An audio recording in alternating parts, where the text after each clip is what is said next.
Nostalgia is a term you presumably hear mentioned all the time, especially in the world of video games. It's that sentimental but distant feeling of you remembering the amazing times you had with your favorite games. It could potentially be a live service game that you're fortunate enough to enjoy during its prime. On the other hand, it's possibly a single player game with a story where the opportunity to experience it for the first time is no more. For whatever situation nostalgia occurs in, the notion is identical, leading to you wishing you could return to those exciting times that previously happened. Considering these feelings, nostalgia immensely influences how we view older games and our overall perception of them. Before we discuss the massive effect of nostalgia on games, let's get a better understanding of what nostalgia is. Starting with the definition, nostalgia is a wistful or excessively sentimental yearning for return to or of some past period or irrecoverable condition. In simpler terms, it's the feeling of longing to relive a past time period, typically due to emotions and experiences associated with it. This can lead to glorifying the past, sometimes overlooking its apparent flaws. Now that we have a clear definition, how does nostalgia affect our perception of games? One of the most significant ways is how we determine a game's quality. Nostalgia can make past games seem better than they actually were, influencing our opinions by emphasizing positive memories while downplaying flaws. This circumstance is evident in various scenarios. To be specific, when reflecting on your childhood, you're more likely to recall the happier moment. Our brains naturally gravitate towards positive memories, filtering out the less enjoyable ones. The same thing happens with nostalgic experiences. You tend to remember only the good aspects while overlooking the negatives. This psychological phenomenon is known as rosy retrospection, and so people tend to recall the past more fondly than the present. To further showcase this, I thought it would be interesting to locate a study related to this. Following a tiny bit of digging, I found a study that happened in the year 2020, titled A Rosy View of the Past, Positive Memory Bias. From reviewing, it perfectly encapsulates how nostalgia alters our perception. The overarching point of this study is that it highlights how we tend to avoid negative information while embracing and internalizing positive experiences. In the study, the author referenced an experiment where participants were exposed to both positive and negative feedback for varying durations. The results showed that participants remembered positive feedback better than negative feedback, with the duration of exposure playing a significant role. In particular, they recalled twice as many positive memories when exposed to feedback for longer periods compared to shorter ones. This illustrates the concept that our minds are naturally inclined to retain positive experiences while filtering out the negative ones. Furthermore, when we consistently recall and discuss positive memories through conversations in person or the various forms of communication online, we reinforce them, making them more vivid and easier to remember over longer periods of time. Another key aspect of the study highlighted how we tend to distance ourselves from negative memories, and the experiment mentioned concerned this. Researchers examined this by asking students to reflect on their past semester courses, specifically focusing on the ones that received their best and worst grades. Additionally, they were asked to describe how distant they felt from each course. The results revealed that students felt more detached from the courses in which they performed poorly, further supporting the idea that we naturally push negative experiences further from our memory. This finding connects back to the first key aspect. By distancing ourselves from negative memories, we become more likely to forget them and focus on the positive ones instead. This selective distancing strengthens the positive memory bias, making it easier to maintain a more idealized and nostalgic view of the past. In the context of gaming, this phenomenon could clearly explain why, even in your favorite game, you might not remember the frustrating parts, like repeatedly dying to a tedious boss battle or being completely stuck on a challenging puzzle, leading to you looking up a solution or reading the guidebook, assuming the game is extremely old.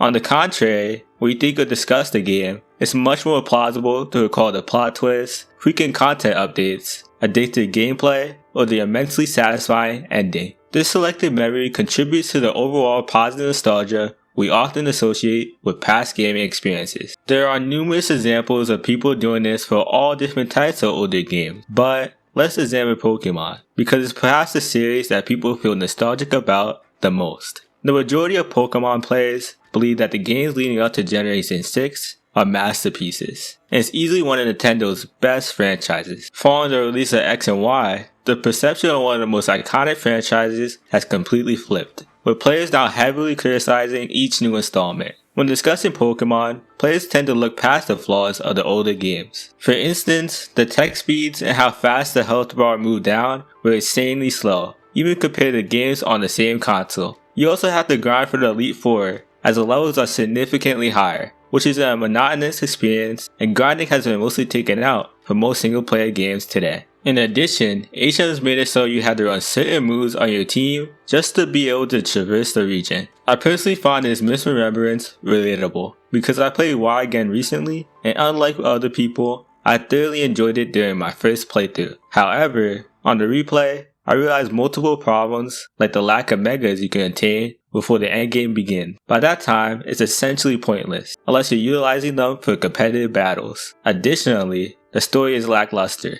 due to it not being built up throughout the game. The game itself hasn't been changed since I last played, but I mostly recall the game's strong points, which demonstrates rosy retrospection. Another example of this is Elden Ring. Despite it only being 3 years since its anticipated release, there's technically no set amount of time for nostalgia to trigger. In this case, considering it's been such a short amount of time, it actually aids the example. When I look back on my time playing Elden Ring at launch, I recall the excitement of uncovering its secrets and facing incredible bosses like Malekith and Melania for the first time. I tend to forget how challenging the game was, and the numerous times I became completely lost, leading to me searching up guide videos. What caused me to realize this was the Shadow of the Erdtree DLC. The beginning of this DLC is similar in difficulty to the start of the base game, making it extremely annoying to play, as even basic enemies do insane damage. The majority of players seemingly forgot this, causing them to criticize the entire DLC. Furthermore, it upheld its identity as one of the most confusing and contextless games out there. For many people, it didn't necessarily change their overall opinion on Elden Ring, but they definitely forgot the most irritating parts, replacing them with the most entertaining ones. Although it's rarely mentioned, this applies to live service games as well. People constantly remember how their favorite live service game was a few years ago,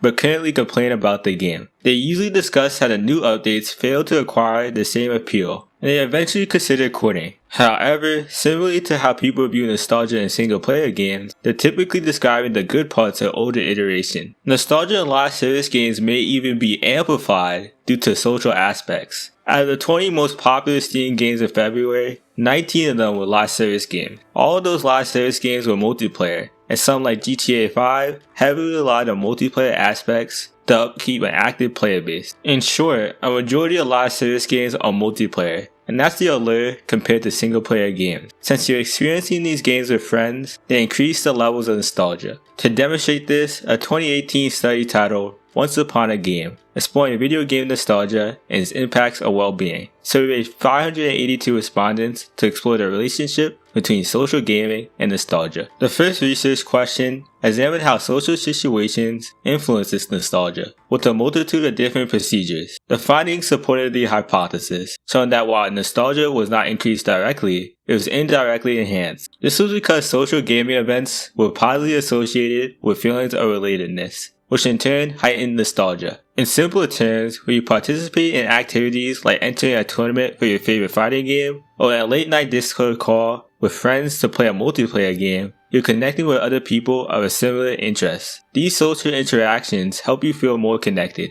making that particular time more meaningful. Therefore, you're having an enjoyable experience while simultaneously boosting your nostalgia. That said, all live service games possess a common goal: retaining popularity for as long as possible. However, the longer a person plays, the higher probability there is of them becoming burnt out. This is a time when nostalgia kicks in, making the community look back fondly on when they first started playing, no matter how long ago that was. Typically, when we view things through a nostalgic lens, we tend to focus solely on the positive aspects. Our minds naturally filter out the negative ones due to our attachment and desire to relive those experiences. The community also works in heightening this feeling, as you all heavily relate to each other. While nostalgia impacts the view of older game, it simultaneously influences our perspective on the current state of gaming, as past experiences seem superior to the present. You've likely come across the countless posts and comments on social media claiming that gaming just doesn't feel the same anymore, that lacks the soul it once had,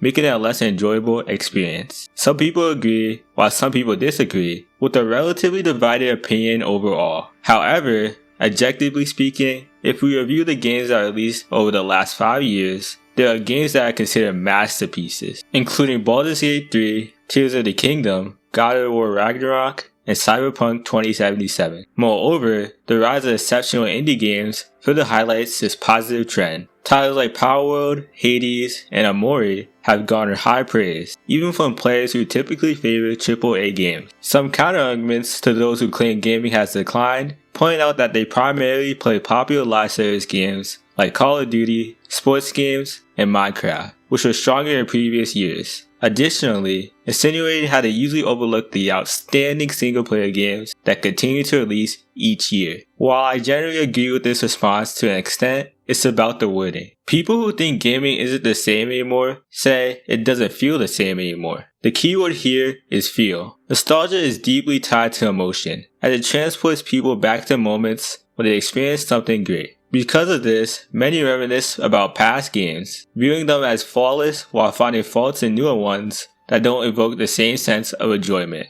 In reality though, it's nostalgia influencing their perception of gaming as a whole. For instance, let's analyze another nostalgic title, Black Ops 2. It was universally loved by those who played it, marking what many considered the golden age of Call of Duty before the franchise began to decline around 7 years later. Whenever I revisit Black Ops 2, I notice its flaws more than I did when I played it consistently. In terms of multiplayer, the gameplay feels somewhat repetitive. While many players prefer the traditional boots on the ground style, this preference may be influenced by nostalgia. When comparing older Call of Duty titles to modern FPS games like Valorant, Overwatch, and Doom Eternal, it becomes evident that the movement mechanics have evolved significantly. I personally enjoyed the changes introduced in later installments, as the movement system was more engaging, despite the mixed reception from the community. In comparison, the Zombies game mode is widely loved, as Treyarch continued to improve their innovation with unique wonder weapons and detailed maps with numerous secrets to solve. However, while it excelled in this category, similar to the multiplayer,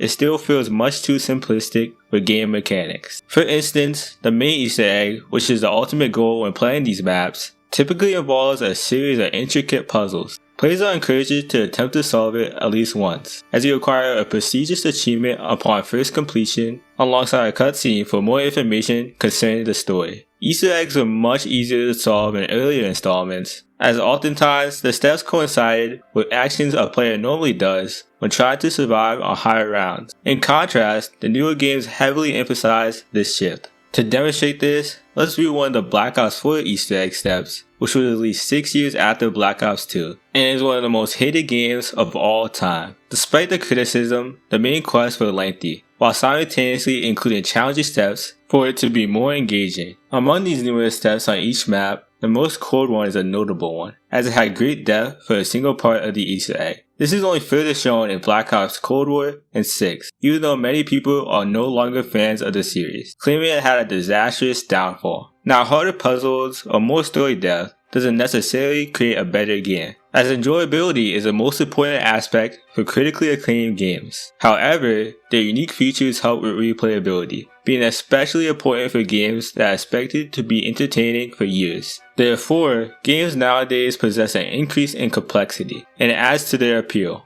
Ultimately, from reviewing modern and classic titles, it's clear games still manage to capture the same magic and excitement as older titles, but nostalgia often makes us long for the past, creating the illusion that those experiences were superior. Another way nostalgia influences our perception of games is through remakes, reboots, and remasters, as well as the arrival of dormant series with new entries. We've already discussed how we tend to overlook the flaws of older games, as it's easier to recall the highlights rather than every small detail. This directly ties into remakes because when a beloved game is announced for a remake, our fond memories create extremely high expectation, often based on an idolized version of the original experience. Many people are also more inclined to purchase a remake on day one, driven by nostalgia for the original experience. It was mentioned earlier that Pokemon is a nostalgic game for the majority. Thus, let's utilize the most recent remakes to highlight this trend. When Brilliant Diamond and Shining Pearl were first announced, many people were eager to see how the Center region would be adapted for the Switch.